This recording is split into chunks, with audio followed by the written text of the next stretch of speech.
Welcome to the Authority File, the podcast that features conversations about the life cycle of scholarly communication. I'm Bill Mickey, your host and the editorial director at Choice.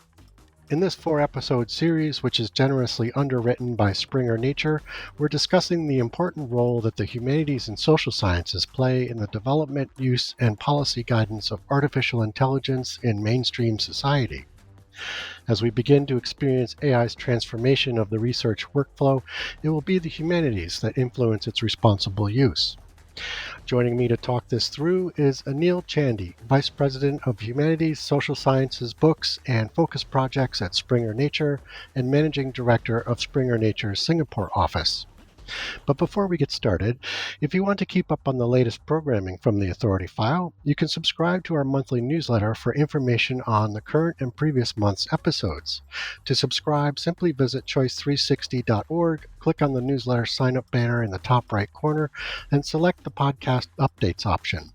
While you're there, you can also sign up for other newsletters published by Choice. In this third episode of our series, we discuss how AI can enhance the publishing process, particularly for research discovery, accessibility, translation, and peer review. We also look back at Springer's 2019 experimental publication of a machine-generated title.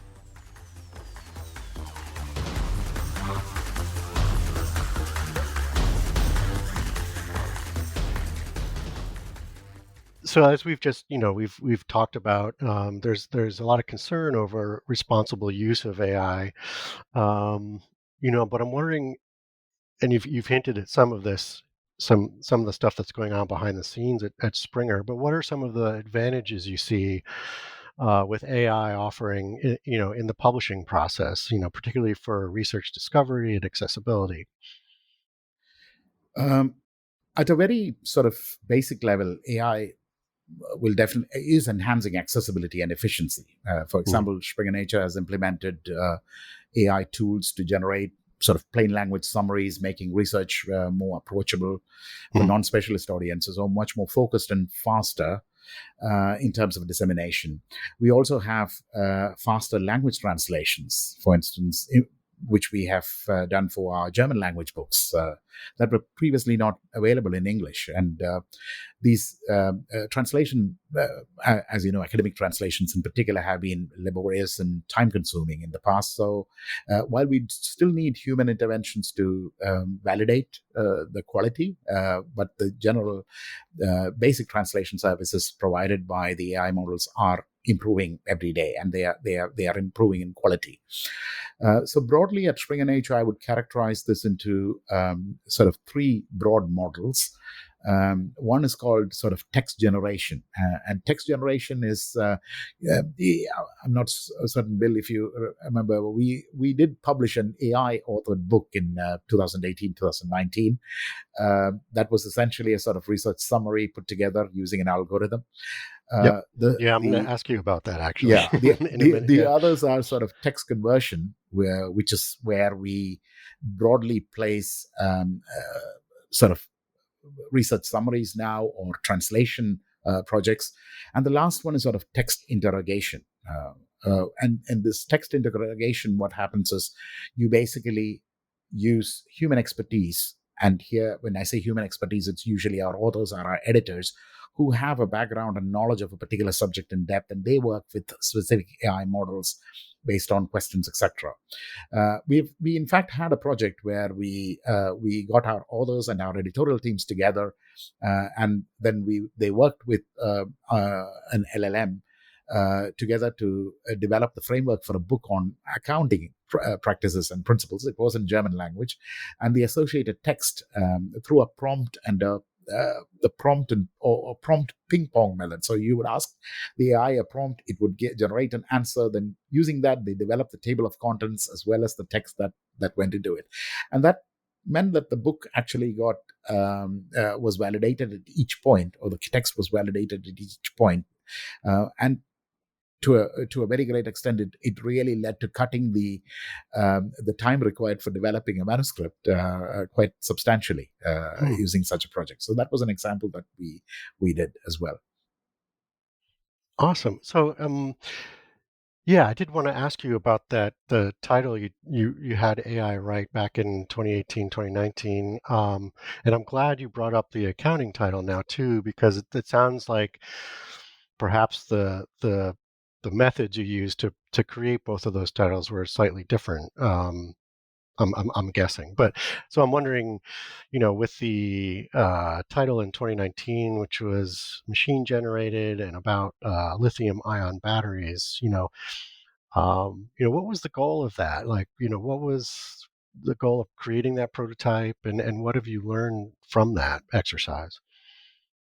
Yeah. So uh, it was very much experimental at that time, but Yeah. the discussions around artificial intelligence and or more directly algorithms, etc., have been kind of circling for the last 5 to 6 years. Right, there was certainly pre-pandemic when it actually started, and so part of the reason why we wanted to experiment in that space is that as early as possible with algorithms and AI is to explore ways of how we can innovate with our content as much as possible. So, meant in general to develop something that would contribute to supporting our communities and our readers in the short or medium term. It also sort of underscores establishing some thought leadership, which seeks to bring a future a bit earlier for the communities. Yeah, that's how we actually see it. So it was very experimental to see if we could actually develop something at an improved level of efficiency. So the AI authored book project, like you mentioned, lithium-ion batteries, was aiming to explore the sort of nascent capabilities of AI in content generation. That was the Hmm. first model that I was talking about.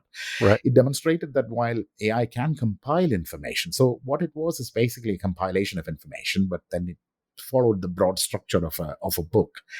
It sort of lacked the nuanced understanding and critical and meaningful analysis that human authors provide. And while developing that, we had human intervention, but only in terms of just validating whatever, not the content itself, but just that the AI didn't actually fall out of sync with what was the process of creating a book.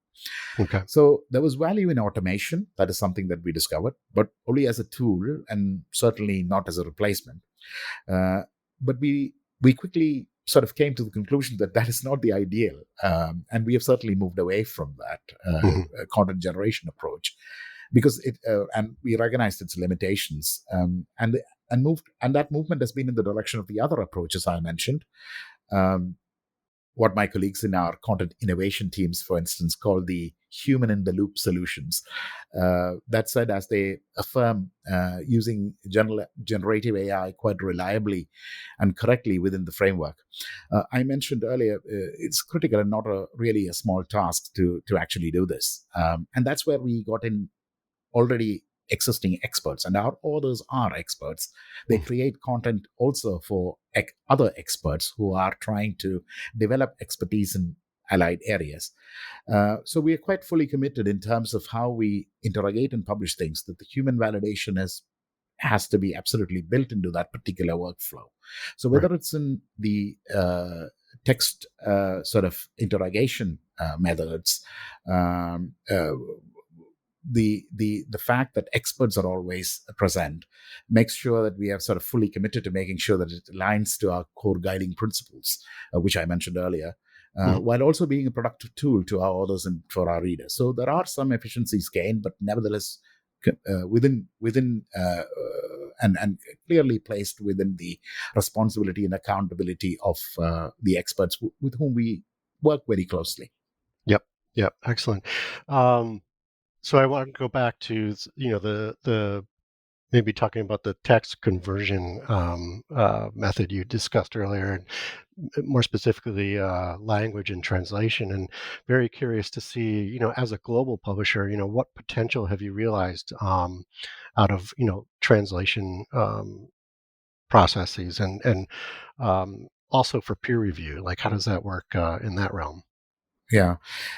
So certainly in terms of breaking language barriers and translating, I mentioned German to English translations. Hmm. Several books in German, which we publish mostly for a market in Germany, Austria, and Switzerland, that can be made available to a wider non-German speaking audience internationally. And we have had a lot of success here. It's not just German that we translated. We have also experimented in Chinese, in Japanese language, and Portuguese as well.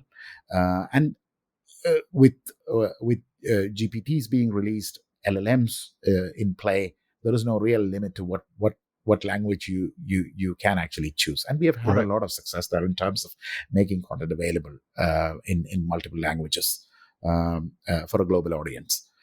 So in terms of breaking language barriers and streamlining, you mentioned peer review. It's crucial to maintain, again, here the key thing to say is human oversight to ensure accuracy and upholding ethical standards has to be followed. Translation has just shown us that there is a huge opportunity there. And global scholarship certainly profits from that. So that's an area where there is a lot of already translated content available. But we of course get it validated by our authors or editors before it actually is disseminated.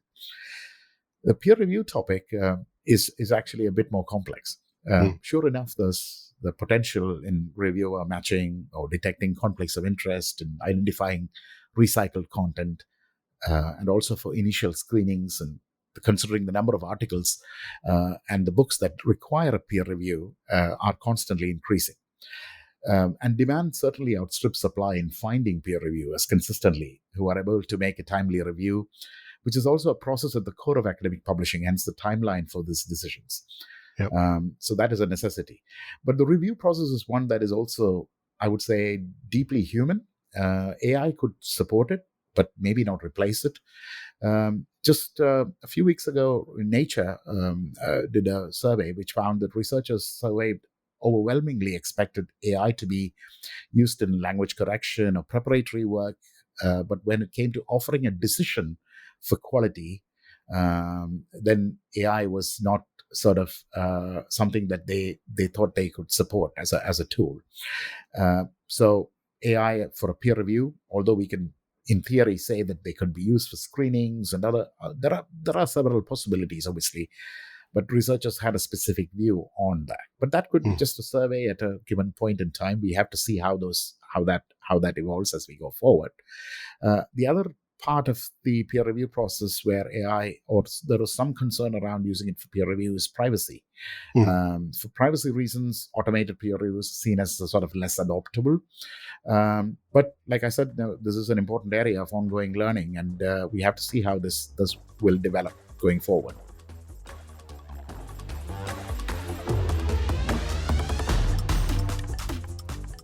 You just heard from Anil Chandy, Vice President of Humanities, Social Sciences, Books, and Focus Projects at Springer Nature and Managing Director of Springer Nature's Singapore office. Join us next week when we take a look ahead at the potential for using AI to stress test, so to speak, the scholarly communications workflow. We also look at how academic library missions intersect with the development of AI tech and how disciplines such as political science, international relations, and law are influencing its use. This series is underwritten with generous support from Springer Nature. Remember, if you want to keep up on the latest programming from the Authority File, you can subscribe to our monthly newsletter for information on the current and previous month's episode. To subscribe, simply visit choice360.org, click on the newsletter sign-up banner in the top right corner, and select the Choice Podcast Updates option. While you're there, you can also sign up for other newsletters published by Choice. As always, underwriting opportunities for the Authority File podcast are directed by Choice's advertising director, Pam Marino, and all of our episodes are produced and edited by Choice's digital media producer, Sabrina Kofer, with support from digital media assistant, Ashley Roy. That's all for this week. Thanks for joining us.